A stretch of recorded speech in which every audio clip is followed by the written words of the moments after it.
today, and it's beginning, well, to sound a lot like Christmas. Not look, but sound. I mean, pretty much all the stations in different towns that switch to Christmas music have happened.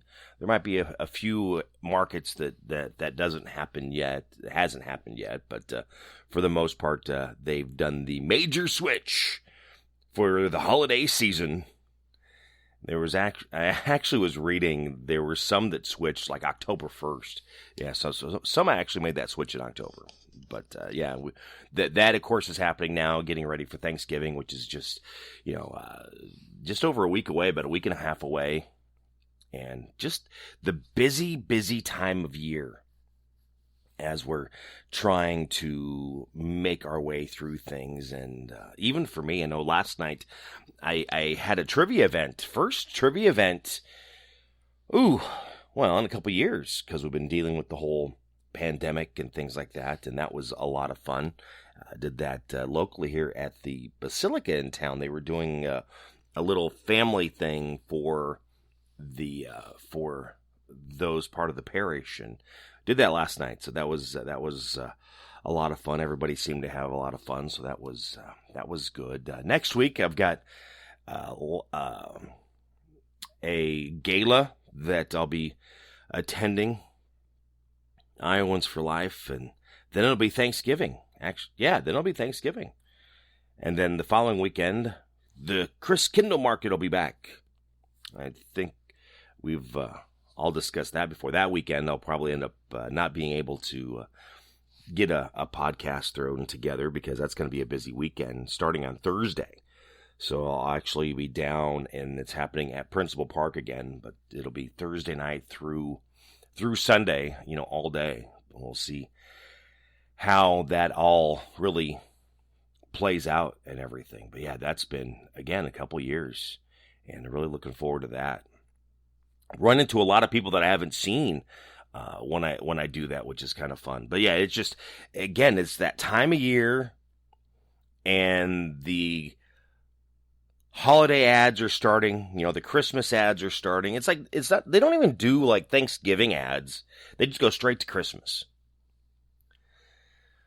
And now Black Friday, for all of you big Black Friday shoppers, I know that's pretty much changed for this year. I've noticed a lot of places have actually started their Black Friday shopping. November 1st is when it started. But it's running for the entire month rather than just doing it on Black Friday. So, and a lot of places are not going to be doing the Black Fridays because they don't have the people. People aren't working.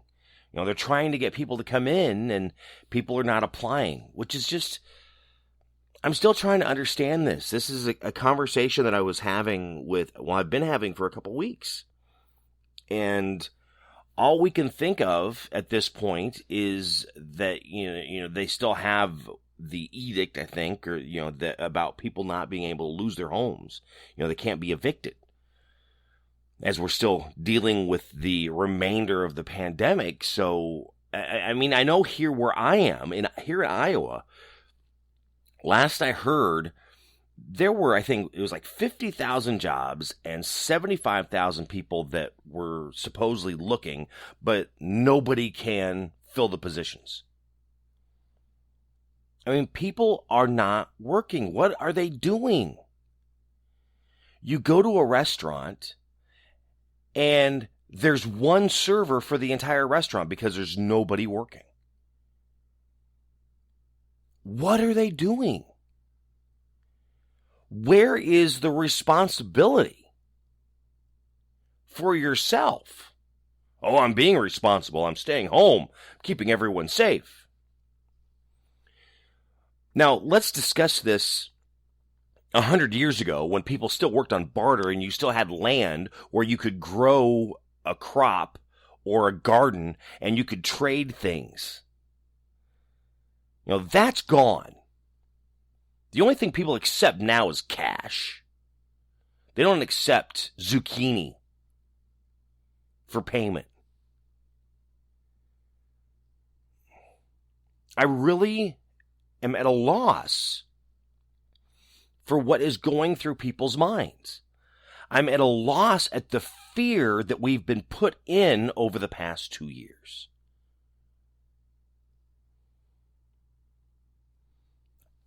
Like I said before, there's times that I've kind of gotten on soapboxes and maybe gotten a little political and a little this, and I try to do my best not to, but at some point it causes you to just scratch your head and go, what in the world is going on?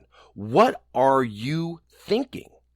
Or let's be honest, are you not thinking? Has this turned it into being a way to, man, I was lazy before, but now I really figured out a way to be lazy, so I can be even more lazy now. So, we are labeled as that lazy, fat country. So now even more so are we labeled as that. Now, I'm not familiar with what's happening in other countries when it comes to this. I only know what I see here. In reality, I only know what I'm seeing here in Iowa, in Des Moines. I've heard a little bit nationwide, but I'm seeing and experiencing it here every day, right here. And it's frustrating. I mean, I guess I'm sorry. I have to think a different way. This all came out, and I've been continually going to work. I happen to be at one of those positions. I was not able to, A, work from home, or B, deal with any sort of a shutdown. I was there every day. Still going.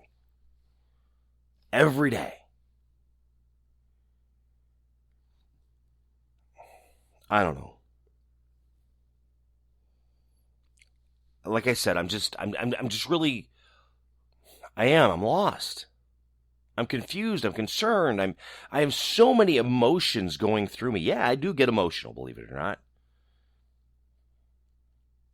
With all the emotion and logic talk that we do.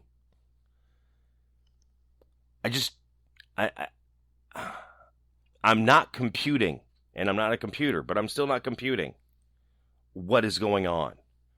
What is going through people's minds, what they're thinking or not thinking.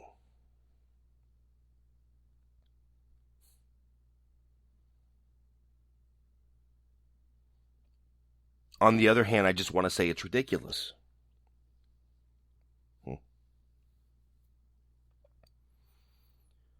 Because it all comes down to we need to be responsible. We need to be able to hold ourselves accountable for how we are living our life, what we are doing in our lives. And we have to. Otherwise, it becomes chaos. And sometimes I feel like it is, depending on who you have conversations with, who you are, running into. Again, we are so divided right now. Separated. I don't have an answer. I'm not trying to have an answer.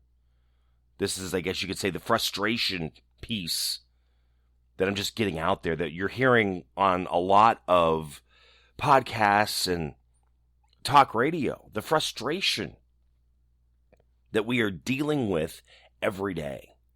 And the funny thing is, there's so many people frustrated. How are things not changing?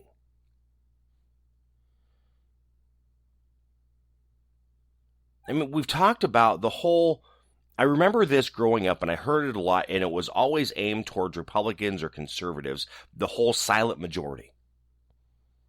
It's the silent majority. I don't think it is a side given. I think it is just a term that it doesn't matter if you are Republican or Democrat. There is a silent majority. And I know they're not being quiet, but it seems that the minority either talks louder, is more of that squeaky wheel for them to get heard more so than the majority? Or is it we always go for the underdog?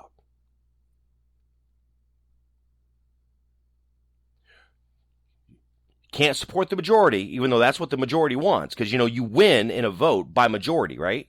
But we don't listen to the majority, we listen to the minority.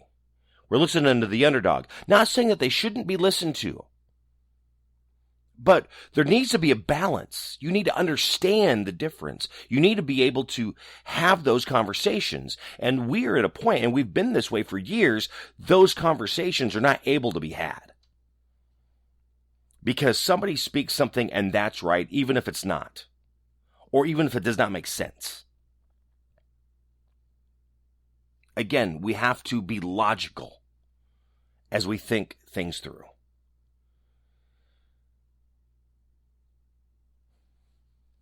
James 3. Not many of you should be teachers, my brothers, for you know that we who teach will be judged with greater strictness. For we all stumble in many ways. And if anyone does not stumble in what he says, he is a perfect man, able also to bridle his whole body. If we put bits into the mouths of horses so that they obey us, we guide their whole bodies as well. Look at the ships also. Though they are so huge, large, driven by strong winds, they are guided by a very small rudder wherever the will of the pilot directs. So also the tongue is a small member, yet it boasts a great thing. How great a forest is set ablaze by such a small fire. And the tongue is a fire, a world of unrighteousness. The tongue is set among other members, staining the whole body, setting on fire the entire course of life, and set on fire by hell. For every kind of beast and bird, reptile, sea creature can be tamed and has been tamed by mankind, but no human being can tame the tongue. It is a restless evil, full of deadly poison. With it we bless our Lord and Father, and with it we curse people who are made in the likeness of God. From the same mouth come blessings and cursings. My brothers, these things ought not to be so. Does a spring pour forth from the same opening, but fresh and salt water? Can a fig tree, my brothers, bear olives, or a grapevine produce figs? Neither can a salt pond yet yield fresh water. Who is wise, understanding among you? By his good conduct, let him show his works in the meekness of wisdom. But if you have a bitter jealousy and selfish ambition in your hearts, do not boast and be false to the truth. This is not the wisdom that comes down from above, but is earthly, unspiritual, demonic. For where jealousy and self-ambition exist, there will be disorder and every vile practice. But the wisdom from above is first pure, then peaceable, gentle, open to reason, full of mercy and good fruits, impartial and sincere, and a harvest of righteousness is sown in peace by those who make peace. James 3. So I kind of started falling into that tangent about what we're doing, being held accountable, what we're saying.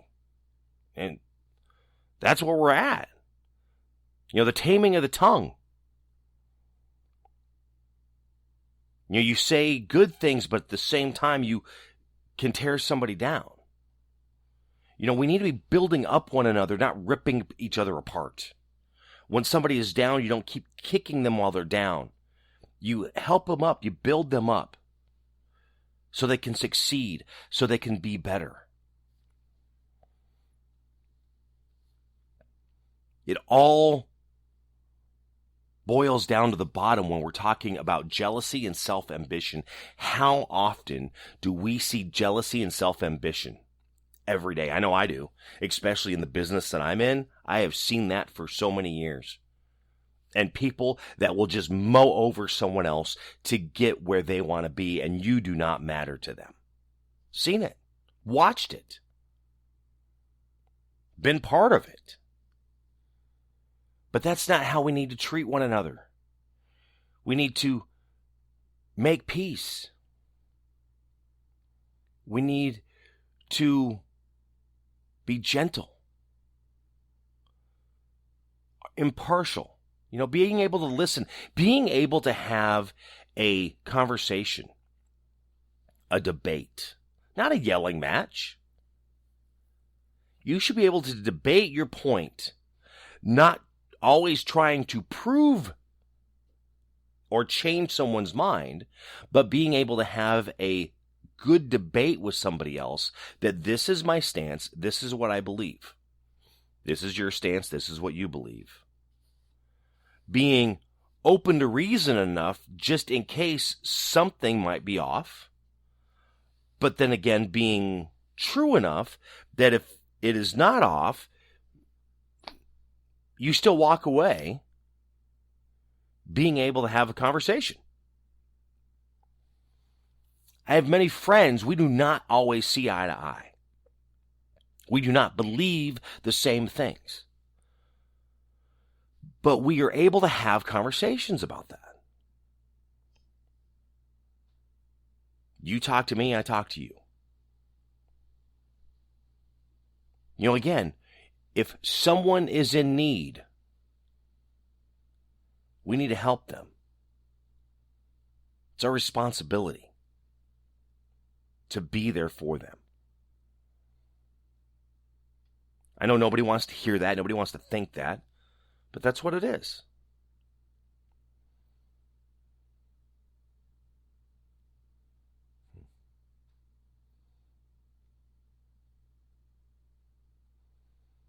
I still say we are not fighting anything new today than what they were fighting 2,000 years ago.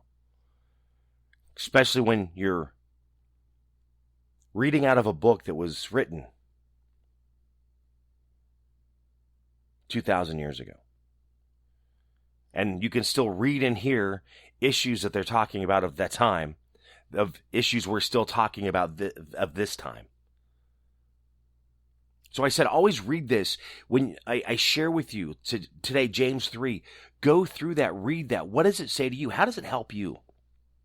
How does it help you be that better person? Better for you, better for others. To help others be stronger. Be better. Encouraging them, exhorting them, building them up. Helping them succeed. We're in such a painful and hurtful world. Always have been.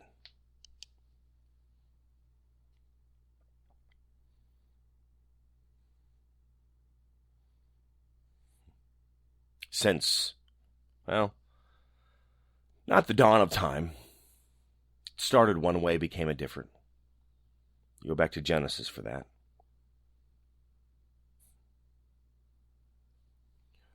But we need to be there for one another. Encourage, love. Love. Love. Love. Love God, love your neighbor, love yourself. The Bible, it's a book of love. Old Testament, a God who loves his children. A father who loves his children, taking care of them, making promises, saying, this is where I'm going to take you. New Testament love, loving everyone, being there, helping them, being generous. Generosity, that was a conversation in a lunch that I was at this week, being generous, being full of life, being successful.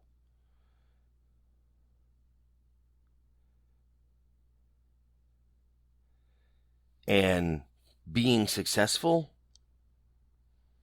you need to be generous. It's showing a readiness to give more of something as money or time than is strictly necessary or expected. Showing kindness towards others. Larger, more plentiful than is usual or necessary.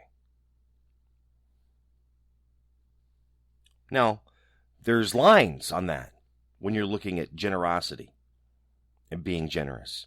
Because they're talking about giving money and time. Well, I know a lot of people that give a lot of time to work because they're trying to be successful and they become workaholics. It's being able to know that balance. So it's not always giving at work, but it's also giving to others. But then at work, even being successful, being generous, helping others when they're trying to learn to be better, to do more. Help them learn, help them understand. Is that generosity mindset. It's not always on what you're giving financially, but how you're giving of yourself. To prove. To be a better person. To be a good person. To have good conduct.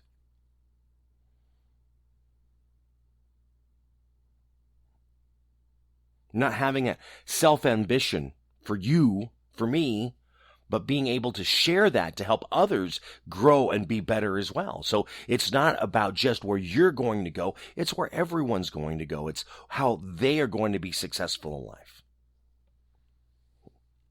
James 3. That's what we looked at today. Be sure to read that for yourself and see how it can really speak to you and help you. We are getting into the holiday season. Be kind, be gentle. Random act of kindness. Be good to others. I'm noticing, and I'm sure where you are, maybe a lot of your Thanksgiving dinners are starting to come back. We have a huge community Thanksgiving dinner that's coming back again this year. Gatherings, people, getting together for their Christmas parties, their holiday parties, however your company labels it.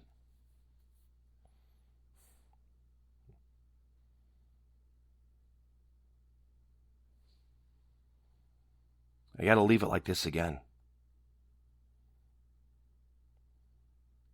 Peaceable, gentle, open to reason, full of mercy, sincere, impartial.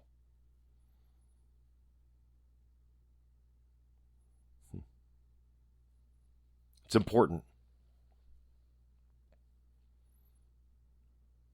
Very important. James 3, be sure to check that out. If you enjoyed this, be sure to share it with others on social media. Give me a rating as well, as that always helps me on the platforms that the podcast is shared. You can find me on social media, Facebook, Twitter, Instagram, TikTok, My Buddy Jimmy, yes, TikTok. And you can also find me on YouTube at My Buddy Jimmy 101 and on my website at mybuddyjimmy.com. Thank you for listening to The Gospel Road. Have a great day. God bless. Spinal adjustments provided by Dr. Chad Rolfson. The Spinal Tuning Chiropractic Center is a Des Moines area low flat fee per month unlimited chiropractic care practice. When life happens, just adjust. Schedule today at spinaltuning.com. Barbecue provided by Kenny's Rib Wagon, catering ribs for your pleasure and serving daily at Plaza Pub, 62nd and Douglas in Des Moines, across from Merle Hay Mall. Find Kenny's Rib Wagon on Facebook. The Jimmy Olsen Radio Network.